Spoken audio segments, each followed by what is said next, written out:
Moscow, 2024. A man walks freely through the streets, unbothered, untouchable. His name is on every international watch list. The FBI has offered $5 million for information leading to his arrest. Yet here he is, smiling, free, and there's absolutely nothing they can do about it. This is the story of Semion Mogilevich, the man the FBI calls the most dangerous gangster in the world.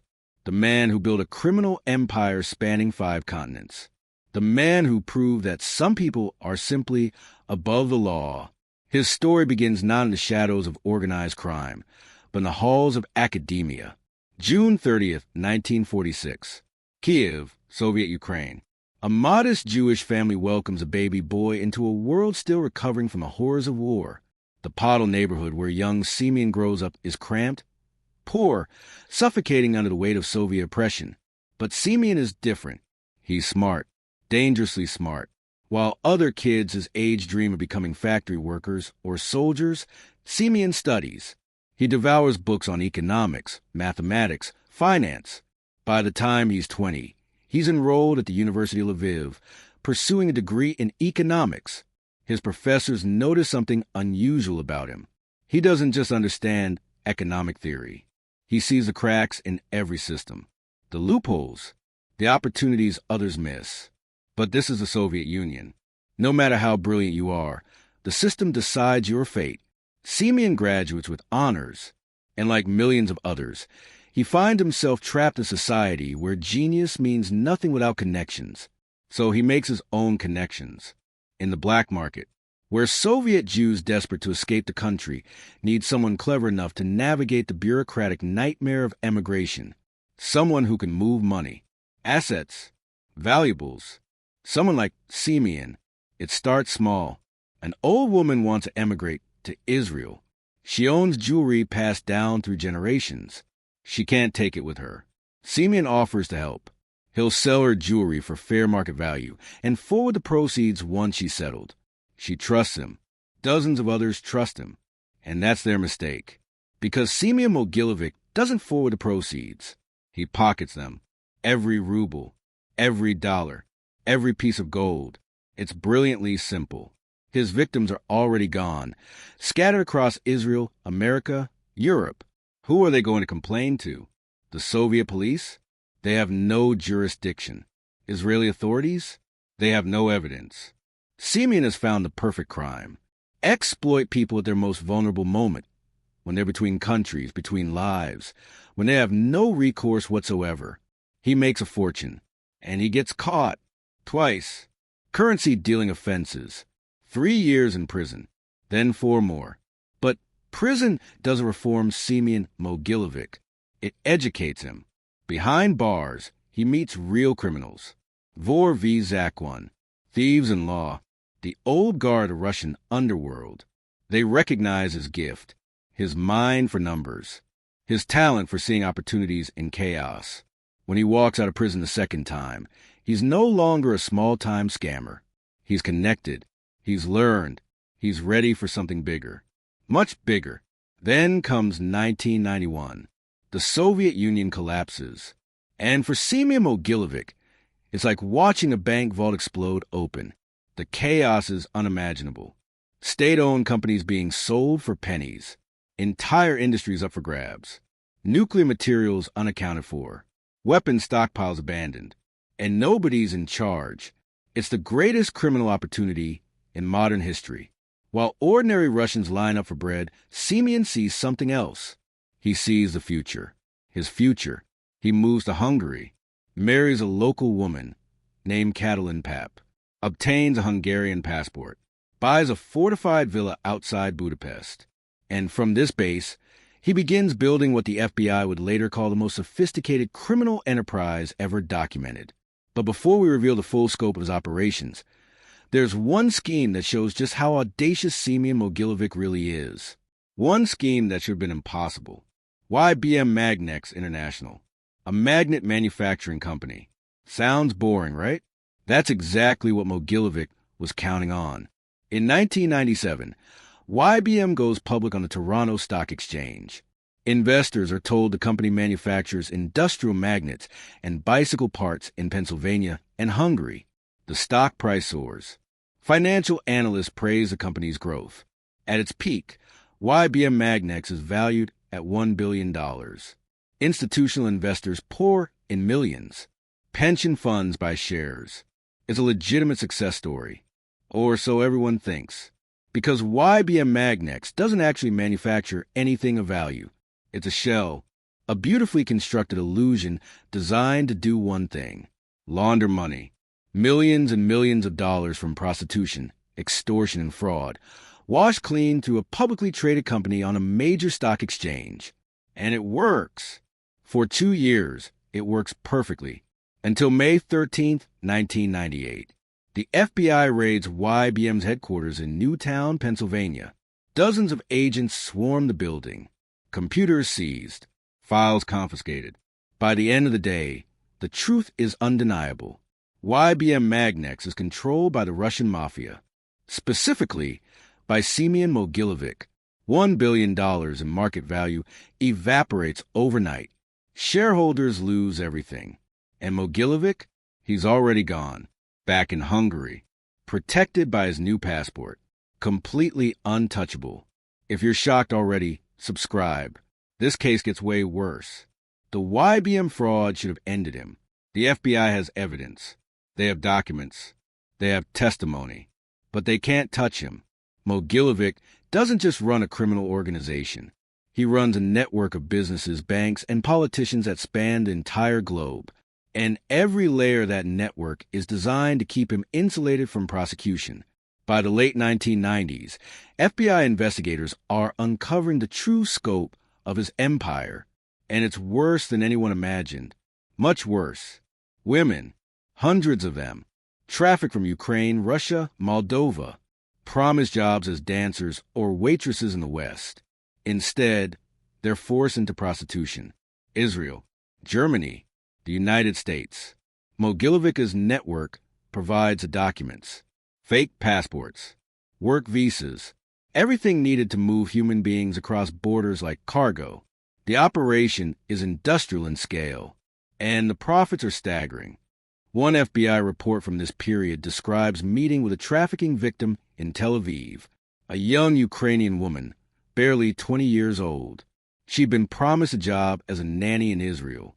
Instead, she was locked in an apartment and told she owed the organization $50,000 for her transport. She would work off that debt through prostitution. When she tried to escape, men with Russian accents found her within hours. She was beaten, threatened. Her family back in Ukraine was threatened. She went back to work. That's the reality of Mogilevich's empire. It's not romanticized mob movies or criminal masterminds with a code of honor. It's exploitation on an industrial scale. It's human suffering converted into profit margins. And it's happening in cities across the developed world while law enforcement watches, helpless, unable to build a case that will stick. But the trafficking is only one piece. Investigators discover something even more alarming. Fuel, specifically a massive tax evasion scheme involving heating oil and gasoline. In Central Europe, fuel for heating is taxed at much lower rates than automotive fuel. Mogilevich's organization buys massive quantities of heating oil. Then they simply sell it as gasoline. No chemical difference. Just a reclassification on paper. The margins are enormous. In the Czech Republic alone, the scheme cost taxpayers an estimated $5 billion. $5 billion. Poland, Slovakia, Hungary.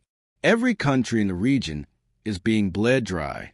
When Czech authorities investigate, they're met with violence, murders, attempted assassinations of journalists covering the story. One investigator describes the scope as almost incomprehensible. Up to 1/3 of all fuel sold in Central Europe during the early 1990s may have gone through this scheme. The FBI puts it together. YBM Magnex wasn't just about magnets. The fuel scam wasn't just about tax evasion. The trafficking wasn't just about prostitution. It's all connected. Every enterprise feeding into the next. Money laundered through legitimate businesses. Profits reinvested into new criminal ventures. Mogilevich has built something unprecedented, a transnational criminal corporation with the structure and efficiency of a Fortune 500 company. In 2003, the FBI officially places Semion Mogilevich on their wanted list. Frustrated by years of failed attempts to charge him with trafficking and arms dealing, they settle on the YBM fraud. It's solid. It's documented. It's their best shot at bringing him to justice. For 6 years, nothing happens. Mogilevich lives in Moscow. He travels freely within Russia. He conducts business. He gives occasional interviews to Russian media, always denying criminal activity. The FBI watches and waits and hopes. Then comes January 24th, 2008. Breaking news from Moscow. Semion Mogilevich has been arrested. Russian police have taken him into custody on tax evasion charges. For the first time in decades, the man the FBI calls the world's most dangerous gangster is behind bars. Around the world, investigators celebrate. Finally, after years of frustration, watching this man operate with impunity, he's in custody. Maybe Russia will cooperate. Maybe extradition is possible. Maybe, just maybe, justice will prevail. But what happened next would change everything. July 24th, 2009, 18 months after his arrest. Semion Mogilevich walks out of Russian custody. Released, the Russian Interior Ministry issues a statement. The charges against Mogilevich are not of a particularly grave nature. Not of a particularly grave nature. Tax evasion charges that in any Western country would result in decades in prison are dismissed as trivial. And in that moment, the FBI realizes something chilling. Mogilevich isn't just protected by clever lawyers and shell companies. He's protected by the Russian government itself. This isn't a criminal who happens to live in Russia. This is a criminal who is useful to Russia. Too useful to hand over. Too valuable to prosecute. The FBI had been trying to catch a man who was, for all practical purposes, a Russian state asset. Former FSB defector Alexander Litvinenko, shortly before his assassination in London, claimed Mogilevich had a good relationship with Vladimir Putin dating back to the 1990s. U.S. diplomatic cables suggested Mogilevich controlled Rosukarenergo, a company involved in gas disputes between Russia and Ukraine. The implications are staggering. This isn't just organized crime. This is organized crime merged with state power. Before I reveal what happened next, drop a comment. Do you think anyone will ever catch him? The FBI doesn't give up. In October 2009, they escalate. Semion Mogilevich is added to the FBI's 10 most wanted fugitives list. He becomes fugitive number 494. His face appears on wanted posters worldwide. The charges are explicit. Racketeering, wire fraud, mail fraud, money laundering. Anyone with information leading to his arrest could receive a substantial reward. But there's a problem. A fundamental, insurmountable problem. Mogilevich never leaves Russia. And Russia has no extradition treaty with the United States. The 10 most wanted list is designed to pressure fugitives hiding in foreign jurisdictions. But what happens when a foreign jurisdiction doesn't care? When it actively protects a fugitive, the wanted poster becomes meaningless, a piece of paper with no teeth.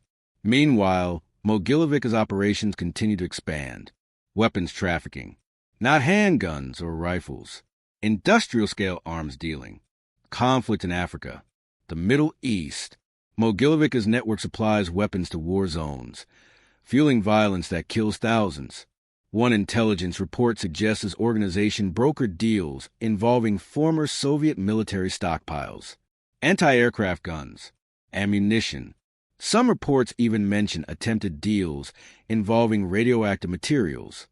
In 1998, an FBI informant reported that Mogilevich's organization met with members of the Genovese crime family to discuss dumping American toxic waste in Ukraine, specifically in the Chernobyl exclusion zone. The plan was simple. American companies would pay to dispose of hazardous materials. Mogilevich's people would transport it to Ukraine and dump it in an already contaminated region, probably through bribes to officials managing the decontamination efforts. Even by organized crime standards, it's breathtakingly cynical. profit from one of history's worst nuclear disasters by using it as an illegal dumping ground. This is the man walking free in Moscow, not just a gangster, an international criminal whose operations touch every continent, whose networks infiltrate governments, corporations, and financial institutions worldwide. By 2015, the FBI makes a quiet decision. Semion Mogilevich is removed from the 10 most wanted list. The official reason is bureaucratic. He no longer meets the criteria for inclusion, given that he lives in a country with no extradition treaty. But everyone understands what it really means. The FBI is admitting defeat. They can't catch him. They probably never will. But the story doesn't end there. Because in 2015, disturbing new intelligence emerges. Intelligence that redefines everything the FBI thought they knew about Mogilevich's power. Mogilevich isn't just running criminal enterprises anymore. He's laundering money for Russian oligarchs, the same oligarchs close to Kremlin.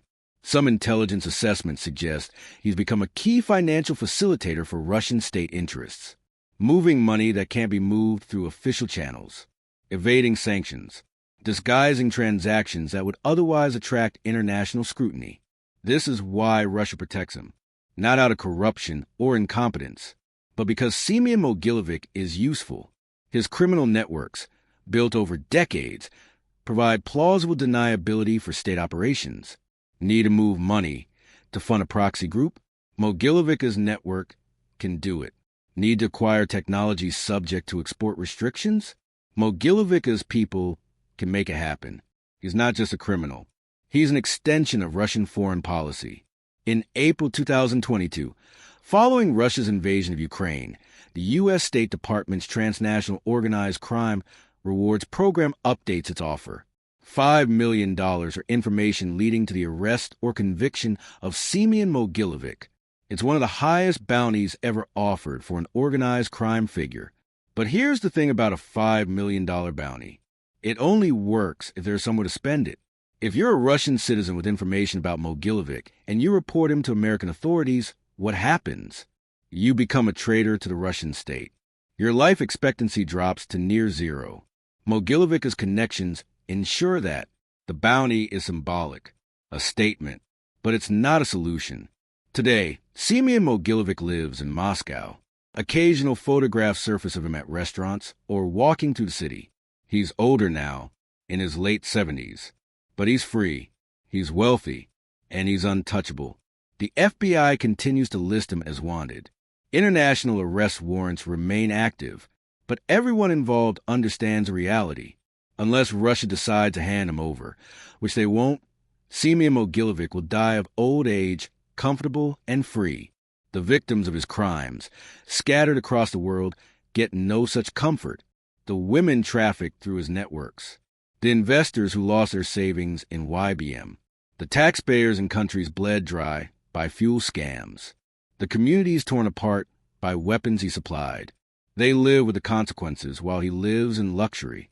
FBI officials, speaking off the record, describe a Mogilevich case as one of the most frustrating in the Bureau's history. Not because they lack evidence. They have mountains of evidence. Not because they don't understand his operations. They've mapped his entire network. But because none of it matters. Evidence, intelligence, international cooperation. It all breaks against the wall of Russian state protection. Former FBI official John Weiner, who worked on organized crime during the Clinton administration, put it bluntly in a 2006 interview. Semion Mogilevich is as serious an organized criminal as I have ever encountered, and I am confident he is responsible for contract killings. Yet there he remains, free, protected, proof that the international justice system has limits, that some people can commit crimes on a massive scale and face no consequences. So the questions remain. Will the FBI ever touch him? Will he face trial? Will any of his victims see justice? The answer, based on 25 years of evidence, is probably not. As long as Mogilevich stays in Moscow, as long as Russia finds him useful, he's beyond reach. The $5 million bounty might as well be $5 billion. It doesn't matter. Some men, it turns out, really are above the law. What's your verdict? Will the FBI ever touch him? Comment below. Subscribe for next week's shocking case. In a world of law and order, where we tell ourselves that justice prevails and criminals eventually pay for their crimes, Semion Mogilevich is living proof that sometimes the bad guys win, not because they're clever enough to evade capture, but because they're powerful enough that governments choose not to capture them. He's not hiding. He's not in disguise. He's just there, in Moscow, protected, free. Next week, we're covering the drug lord who built his own prison, and it had a nightclub inside. You won't believe what happened.